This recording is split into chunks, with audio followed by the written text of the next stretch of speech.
buenos días o noches según la hora que estén viendo este video. Mi nombre es Jorge Enrique Aguirre García y estudio Derecho en la Universidad Bicentenaria de Aragua, Núcleo Puerto Ordaz. En esta sesión daré una breve exposición acerca de sujetos procesales y sus auxiliares en el proceso penal venezolano, como parte de la materia de Derecho Procesal Penal 1. Antes de ello, debemos tener clara la definición de qué son las pruebas y a qué se refiere la promoción de pruebas y su evacuación dentro del contexto del Código de Procedimiento Civil venezolano. Comencemos por decir que dentro del proceso penal venezolano se define a los sujetos procesales como aquellos integrantes del mismo que intervienen de manera directa e indirecta con sus actuaciones y que tienen capacidad procesal legalmente establecida que concurren a la sustanciación de un proceso contencioso. Una de las partes, llamada actor,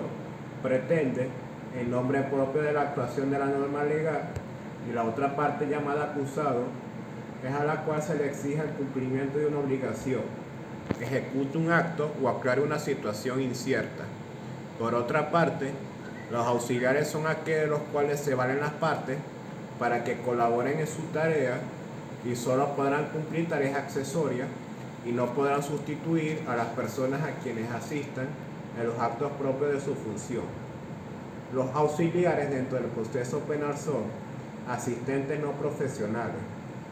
los cuales cumplen tareas accesorias y no podrán sustituir a las personas a quienes asistan en los actos propios de su función. Se permitirá que los asistan en las audiencias sin tener intervención en ellas. Esta norma rige también para la participación de los estudiantes que realizan su práctica jurídica. Consultores técnicos son aquellos que por las particularidades de caso, alguna de las partes considere necesario ser asistida en una ciencia, arte o conocimiento técnico. Estos podrán presenciar las experticias en las audiencias propias, acompañar a la parte con quien colaboran y auxiliar en los actos propios de su función. Asimismo, el Ministerio Público podrá nombrar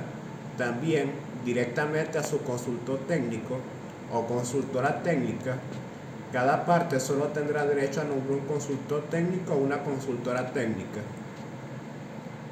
El Código Orgánico Procesal Penal establece, en cuanto a los sujetos procesales y sus auxiliares, el principio de la buena fe, cuando en su artículo 105 establece que las partes deben litigar con buena fe, evitando planteamientos dilatorios, meramente formales y cualquier abuso de las facultades que concede el Código, y que se debe evitar en forma especial la solicitud de privación preventiva de libertad del imputado cuando no sea absolutamente necesaria para asegurar las finalidades del proceso. Es por ello que establece sanciones y cuando el tribunal estima que se produce la mala fe o la temeridad en alguno de los litigantes. Podrá sancionarlo con multa equivalente en bolívares de 20 a 100 unidades tributarias, en el caso de falta grave o reiterada en los demás casos, con el equivalente en bolívares de hasta 20 unidades tributarias. Pero antes de imponer cualquier sanción, se debe escuchar al afectado. Habiendo establecido la definición de quienes son sujetos procesales y sus auxiliares, así como el principio de actuación en el proceso penal, veamos ahora cuál es la organización de los circuitos judiciales penales. En Venezuela, los tribunales penales se encuentran organizados, en caso de circunscripción judicial, en dos instancias. La primera instancia está integrada por tribunales unipersonales y otra de apelaciones integrada por tribunales colegiados. Su organización, composición y funcionamiento se rigen por las disposiciones establecidas en el Código Orgánico Procesal Penal y en las leyes orgánicas. En cuanto a su composición y atribuciones, el control de la investigación y la fase intermedia estarán a cargo de un tribunal unipersonal, que se denomina tribunal de control. La fase de juzgamiento corresponde a los tribunales de juicio. Las cortes de apelación están compuestas por 3 jueces o juezas. Los jueces y jueces de control juicio y corte de apelaciones pueden rotar, conforme lo determina el Tribunal Supremo de Justicia. La fase de ejecución de sentencia estará a cargo de un juez unipersonal que se denomina Tribunal de Ejecución, y sus funciones son conocer la fase del proceso penal según establece el Código Orgánico Procesal Penal. Cuando en el código se indica al juez o tribunal de control, el juez o tribunal de juicio, al juez de tribunal de ejecución, debe entenderse que se refiere al juez de primera instancia en función del control, en función de juicio y en función de ejecución de sentencia, respectivamente. Por su parte, las atribuciones del Ministerio Público en el proceso penal son las siguientes: dirigir la investigación de los hechos punibles para establecer la identidad plena de sus autores y partícipes, ordenar y supervisar las actuaciones de los órganos de policía, las investigaciones a las que se refiere la adquisición y conservación de los elementos de convicción, requerir los organismos públicos o privados altamente calificados la práctica de peritajes o experticias pertinentes por el esclarecimiento de los hechos objeto de investigación, sin perjuicio de la actividad que desempeñan los órganos de policía de investigaciones penales, formular la acusación y ampliarla cuando haya lugar y solicitar la aplicación de la penalidad correspondiente, ordenar el archivo de los recaudos mediante resolución fundada cuando no existan elementos suficientes para proseguir la investigación, solicitar autorización al juez o jueza de control para prescindir el ejercicio de la acción penal, solicitar cuando corresponda el sobreseimiento de la causa la absolución del imputado o imputada, imputar al autor, la autora o partícipe del hecho punible, proponer la recusación contra los funcionarios o funcionarias judiciales, ejercer la acción civil derivada del delito cuando así lo dispongan este código y demás leyes de la República, requerir al tribunal competente las medidas cautelares y de coerción, ordenar el aseguramiento de los objetos activos y pasivos relacionados directamente con la perpetración del delito, actuar en todos aquellos actos del proceso que según la ley requieran su presencia, ejercer los recursos contra las decisiones que recaigan en las causas que lo intervengan, velar por los intereses de la víctima en el proceso y ejercer su representación cuando se le delegue o en caso de inasistencia de estar en el juicio, opinar en los procesos de extradición, solicitar y ejecutar exhortos, cartas rogatorias y solicitud de asistencia mutuas en materia penal, en coordinación con el Ministerio con competencia en materia de relaciones exteriores, solicitar al tribunal competente declare la ausencia del evadido o prófugo sobre el que recaiga orden de aprehensión y que proceda a dictar medidas definitivas de disposición sobre los bienes relacionados con el hecho punible, propiedad del mismo o de sus interpuestas personas. En los casos que los fiscales se inhiban de conocer en razón de alguno de los motivos previstos en el artículo 89 del Código Orgánico Procesal Penal, sean recusados o legítimamente sustituidos, el fiscal general de la República procederá a la designación de otro fiscal para que intervenga en la causa. En cuanto al organismo de policía de investigaciones penales, tenemos que ellos son los funcionarios a los cuales la ley le da ese carácter como todo funcionario que deba cumplir las funciones de investigación establecidas en el Código Orgánico Procesal Penal, teniendo la facultad de hacer la práctica de las diligencias conducente a la determinación de los hechos punibles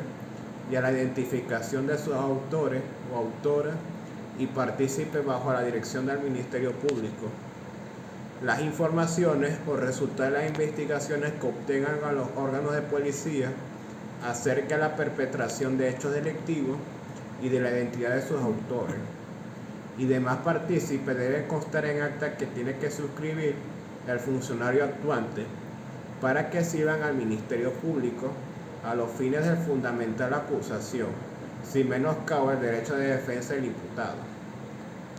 Es importante destacar que está prohibido a todos los funcionarios de policía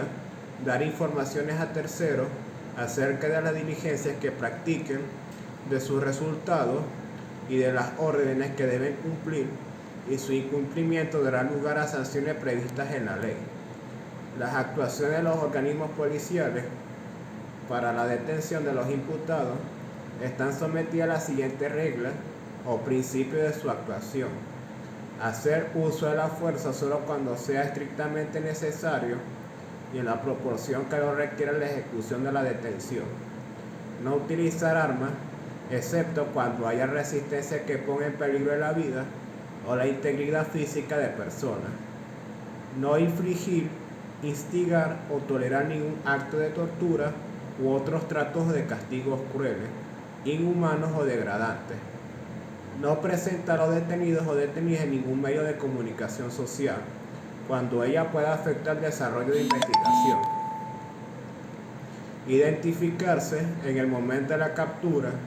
como agente de la autoridad y cerciorarse de la identidad de la persona o personas contra quienes procedan, no estando facultados para capturar a personas no incluidas en el orden de detención, salvo que se realice en los casos de flagrancia; informar al detenido o detenida acerca de sus derechos; comunicar a los parientes u otras personas relacionadas con el imputado o imputada el establecimiento en donde se encuentra detenido o detenida; asentar el lugar, día y hora de la detención en un acto inalterable. Con relación a la víctima del Código Orgánico Procesal Penal, se define como la persona directamente ofendida por el delito, él o la cónyuge a la persona con quien mantenga relación estable de hecho, hijo o hija, o padre adoptiva o madre adoptiva, parientes dentro del cuarto grado de consanguinidad o segundo de afinidad, y al heredero o heredera, en los delitos cuyos resultados sean la incapacidad o la muerte del ofendido o ofendida.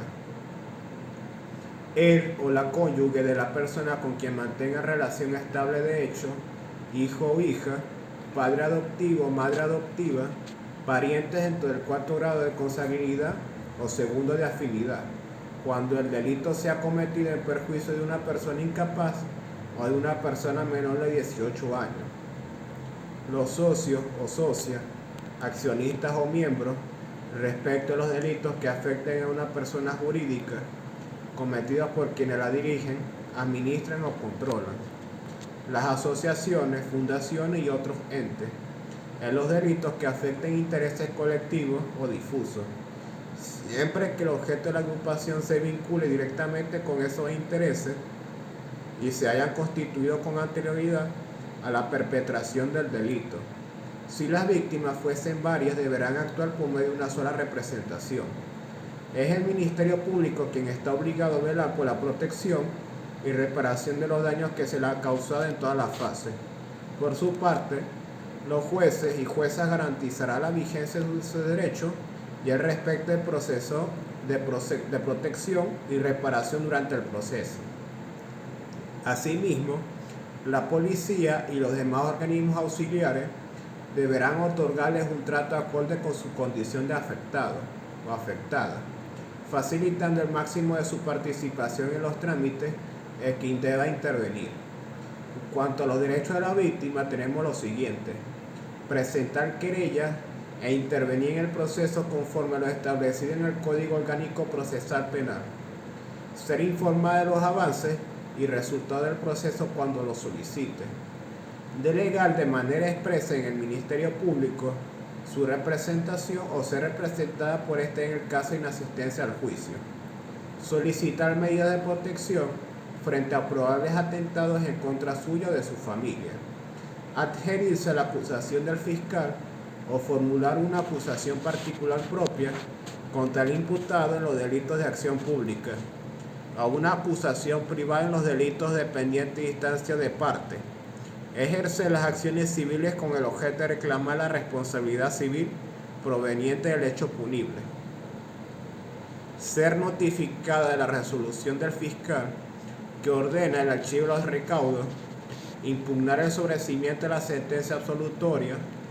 Mención aparte se encuentran los derechos humanos cuando en el artículo 123 del Código Orgánico Procesal Penal establece que la Defensoría del Pueblo y cualquier persona natural pueda presentar querella contra funcionarios o empleados públicos o agentes de las fuerzas policiales que hayan violado derechos humanos en el ejercicio de sus funciones o con ocasión de ellas. Pasando ahora a los imputados, el Código Orgánico Procesal Penal lo define como toda persona a quien se le señale como autor o partícipe de un hecho punible por un acto de procedimiento de las autoridades encargadas de la persecución penal conforme a lo establecido en este código. Con la admisión de la acusación, el imputado adquiere la condición del acusado.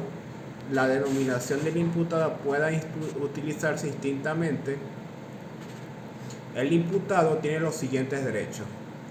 que se le informe de manera específica y clara acerca de los hechos que se le imputan, comunicarse con sus familiares, abogados de su confianza, para informar sobre su detención, ser asistido desde los actos iniciales de investigación por un defensor o defensora que designe y en su defecto por un defensor público, ser asistido gratuitamente por un traductor o intérprete si no comprende o no habla el idioma castellano, pedir al Ministerio Público la práctica de diligencia de investigación destinada a desvirtuar las imputaciones que se le formulen, presentarse directamente ante el juez con el fin de prestar declaración, solicitar que se active la investigación y a conocer su contenido, salvo en los casos en que alguna parte de ella haya sido declarada reservada y solo por el tiempo que esa declaración se prolongue. Ser impuesto en el precepto constitucional que lo exime de declarar y en causa de consentida prestación de declaración, o no hacerlo bajo juramento. No ser sometido a tortura u otros tratos crueles, inhumanos o degradantes de su dignidad personal. No ser objeto de técnicas o métodos que alteren su libre voluntad, incluso con su consentimiento. Solicitar ante el tribunal de la causa del sobreseimiento, conforme a lo establecido en este código. Ser oído en el transcurso del proceso, cuando así lo solicite. Desde el primer momento en que intervenga el imputado, será notificado por sus datos personales y señas particulares, y se le interrogará sobre su lugar de trabajo, y a la forma más rápida para comunicarse con él. Si no lo hace, se le identificará por testigo